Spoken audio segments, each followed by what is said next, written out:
कोवैत के दारुल हुकूमत कोवैत से आलमी अखबार के क़ारीन, नाज़रीन और सामीन को सफ़दर हमदनी का सलाम हुआ।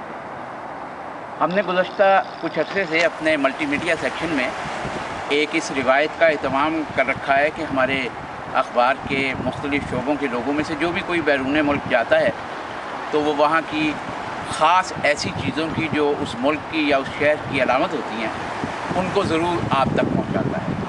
मैंने अभी पिछले दिनों यहीं कोवैत में क़याम के दौरान यहाँ का जो कोवैत टावर्स कहलाते हैं, जो यहाँ की अलामत हैं, एक शनाख्त हैं कोवैत की, उनको दिन के वक्त फिल्माया था। तो कुछ हमारे क़ारीन ने और सामीन ने ये फरमाइश की थी कि रात के वक्त जो ये कोवैत का टावर जिस तरह से नज़र आता है उसको रात के वक्त में दिखाया जाए।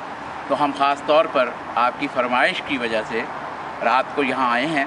मैं शुक्रगुज़ार हूँ यहाँ पे अपनी मेज़बान शाहीन रिज़वी की और फ़र्रुख सुहेल के, जो इस वक्त कैमरे का काम भी कर रहे हैं, कि वो ख़ास तौर पर यहाँ आए ताकि हम रात के वक्त आपको इस टावर को दिखा सकें।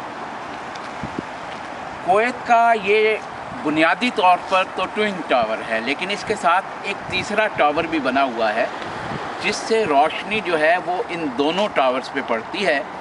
बुलंदो बाला ये टावर जो हैं 3 साल के अरसे में तकरीबन तैयार हुए और 76 और 70 के दरमियान इनकी तकमील हुई। और कहा जाता है कि जो डेब्रिस थी यहाँ पर, जो मलबा था, उससे इन टावर्स की तामीर की गई। इसके एक हिस्से में रिवॉल्विंग रेस्टोरेंट भी है, जैसे दुनिया में बड़े बड़े रिवॉल्विंग रेस्टोरेंट शिकागो में हैं, कनाडा में हैं, अमेरिका के दूसरे शहरों में हैं।